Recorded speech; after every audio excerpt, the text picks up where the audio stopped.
নমস্কার বন্ধুরা, welcome to SB spot zone. এই ভিডিওতে আমরা কথা বলবো বেশ কিছু গুরুত্বপূর্ণ বড় ট্রান্সফার আপডেট নিয়ে। বেশ কিছু গুরুত্বপূর্ণ বড় ট্রান্সফার আপডেট বেরিয়ে আসছে। এই ট্রান্সফার আপডেটগুলি আজকের এই ভিডিওতে তোমাদেরকে জানাবো। প্রত্যেকটা আপডেটই খুবই গুরুত্বপূর্ণ আপডেট। মোহনবাগানের প্লেয়ার দিমিত্রি পেত্রাতসকে নিয়ে একটা ফাইনাল আপডেট জানতে পাওয়া যাচ্ছে। তো মোহনবাগানের সমর্থকেরা ভিডিওটা সবাই প্রথম থেকে শেষ পর্যন্ত দেখবে। তো চলো বেশি দেরি না করে ভিডিওটা শুরু করা যাক। প্রথমেই আমরা কথা বলবো বেঙ্গালুরু এফসিকে নিয়ে। বেঙ্গালুরু এফসির সেন্টার ফরওয়ার্ডে খেলা প্লেয়ার শিবা শক্তি। তো শিবা শক্তিকে নিয়ে একটা বড় আপডেট জানতে পাওয়া যাচ্ছে। তো শিবা শক্তির সঙ্গে বেঙ্গালুরু এফসির কন্ট্রাক্ট আছে 31শে মে 2025 সাল পর্যন্ত।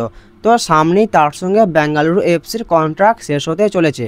তো শিবা শক্তিকে নিয়ে যে আপডেটটা জানতে পাওয়া যাচ্ছে সেটা হলো যে শিবা শক্তি তিনি বেঙ্গালুরু এফসিতে থেকে একটা সময় তিনি বেঙ্গালুরু এফসিতে থেকে বেশ ভালোই পারফরমেন্স তিনি করেছিলেন, কিন্তু তিনি বর্তমানে বেঙ্গালুরু এফসির হয়ে তেমন একটা ভালো পারফরমেন্স তিনি করতে পারছেন না। তো সেই কারণে তিনি বেঙ্গালুরু এফসি ছাড়তে চাইছেন এবং তিনি আইএসএলের অন্য ক্লাবে সাইন করতে চাইছেন। তো শিবা শক্তিকে নিয়ে এরকমই একটা আপডেট জানতে পাওয়া যাচ্ছে। এরপর আমাদের এটাই দেখা যে শিবা শক্তি ভবিষ্যতে তিনি কোন ক্লাবে সাইন করে। তো তাকে নিয়ে পরবর্তীকালে যদি নতুন কোনো আপডেট জানতে পাওয়া যায় আমি তোমাদেরকে অবশ্যই জানিয়ে দেব। পরবর্তী যে আপডেটটা তোমাদেরকে জানাবো সেটা হলো যে আগামী 10ই জুন হংকংয়ের বিরুদ্ধে এফসি এশিয়ান কাপের যোগ্যতা অর্জন পর্বের ম্যাচ। তার আগে 4 জুন থাইল্যান্ডের বিরুদ্ধে ফিফা ফ্রেন্ডলি জন্য ভারতের 28 সদস্যের প্রাথমিক দল ঘোষিত হলো। এই 28 জন ফুটবলারকে কলকাতায় 10 দিনের জাতীয় শিবিরে ডাকা হয়েছে। আগামী 18ই মে কলকাতায় এই সকল ফুটবলারদের উপস্থিত হতে বলা হয়েছে।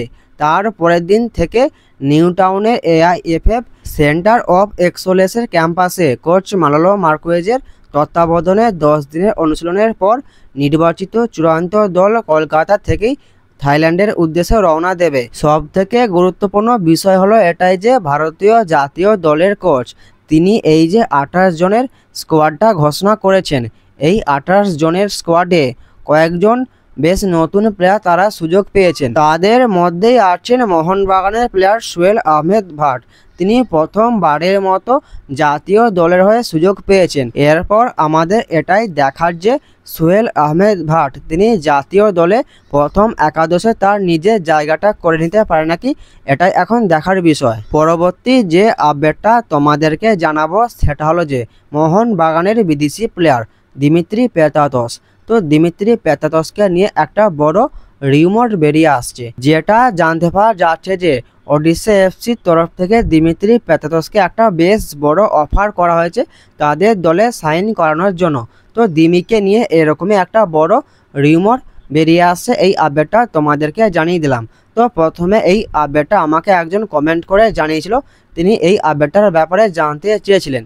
তো তোমাকে একটাই কথা বলবো সেটা হলো যে দিমিত্রি পেত্রাতস তিনি সম্ভবত মোহনবাগানই থাকতে চলেছেন। এরকমই একটা আপডেট আজকে বেরিয়ে এসেছে। দিমি অন্য কোনো দলে সাইন করছেন না, তিনি মোহনবাগানই থাকছেন। তোমাদেরকে আরও একটা কথা জানিয়ে রাখি সেটা হলো যে দিমিত্রি পেত্রাতসকে যদি মোহনবাগান ম্যানেজমেন্ট ভবিষ্যতে ছেড়েও দেয় তাহলে হয়তো তিনি আইএসএলের অন্য কোনো ক্লাবে সাইন করবেন না। তো কেন বলছি, তিনি ইন্ডিয়াতে থাকলে মোহনবাগানেই খেলবেন এবং তিনি যদি মোহনবাগানে না থাকেন তিনি বাইরের লিগের দেশে খেলবেন। কেন এই কথা বললাম, যারা মোহনবাগান সমর্থক আছো তারা আশা করি আমার এই কথাটা বুঝতেই পারছো। আপাতত যে আপডেটটা জানতে পাওয়া যাচ্ছে যে সামনের মরশুমের জন্য দিমিত্রি পেত্রাতস তিনি মোহনবাগানে থাকতে চলেছেন। দিমিকে নিয়ে চিন্তা করার মতন তেমন কোনো বিষয় নাই, তিনি মোহনবাগানেই থাকছেন। মোহনবাগানকে নিয়ে পরবর্তী যে বড় আপডেটটা জানতে পাওয়া যাচ্ছে সেটা হলো যে মোহনবাগানের কোচ মলিনা তিনি জানিয়েছেন যে ভারতীয় প্লেয়াররা মোহনবাগানের দলে আছে, মোহনবাগানের সেই ভারতীয় স্কোয়াডে তেমন একটা পরিবর্তন দরকার নাই। তিনি জানিয়েছেন যে তিনি একটি ভারতীয় স্টপার নেওয়ার পরামর্শ দিয়েছেন মোহনবাগান ম্যানেজমেন্টকে। তো সেই অনুযায়ী কাজ করছে মোহনবাগান ম্যানেজমেন্ট। তো যেটা জানতে পাওয়া যাচ্ছে যে তারা সেই অবস্থানে মুম্বাই সিটি এফসি তারকা ডিফেন্ডার মেহতাব সিংয়ের দিকে বেশ ভালো করে নজর দিচ্ছেন। মোহনবাগান সম্ভবত Mumbai city FC player Mehtab Singh এবং এফসি গোয়ার প্লেয়ার সন্দেশ ঝিঙ্গান, তো এই দুটো প্লেয়ারকেই সম্ভবত টার্গেট করেছিল। তো এখন যেটা জানতে পারা যাচ্ছে যে সন্দেশ ঝিঙ্গানের মোহনবাগানে আসার সম্ভাবনা অনেকটাই কম, কারণ অনেক ব্যাপার আছে ভেতরে, তো সেই জন্যই তার মোহনবাগানে আসার সম্ভাবনা খুবই কম। এই দুটো প্লেয়ারকেই মোহনবাগান ম্যানেজমেন্ট তারা প্রধান টার্গেট হিসাবে রেখেছিল। তো সন্দেশ ঝিঙ্গানের মোহনবাগানে আসার সম্ভাবনা আর তেমন একটা নাই, এরকমই আপডেট জানতে পাওয়া যাচ্ছে। তো সেই কারণেই মোহনবাগান ম্যানেজমেন্ট তারা এই মেহতাব সিংকেই তাদের প্রধান টার্গেট হিসাবে বেছে রেখেছে। মেহতাব সিংকে নিয়ে পরবর্তীকালে যদি কোনোরকম কোনো আপডেট জানতে পাওয়া যায় আমি তোমাদেরকে অবশ্যই জানিয়ে দেব। তো আজকের এই ভিডিওতে তোমাদেরকে এই আপডেটগুলোই জানানোর ছিল, এই আপডেটগুলো তোমাদেরকে জানিয়ে দিলাম। ভিডিওটা যদি ভালো লাগে ভিডিওটা অবশ্যই একটা লাইক করে দিও। তো তোমরা প্লিজ সবাই একটা লাইক করে দিও, তোমাদের কাছ থেকে বেশি কিছু চাই না, তো সবাই একটা লাইক করে দিও। তো দেখা হচ্ছে নতুন কোনো একটা ভিডিওতে।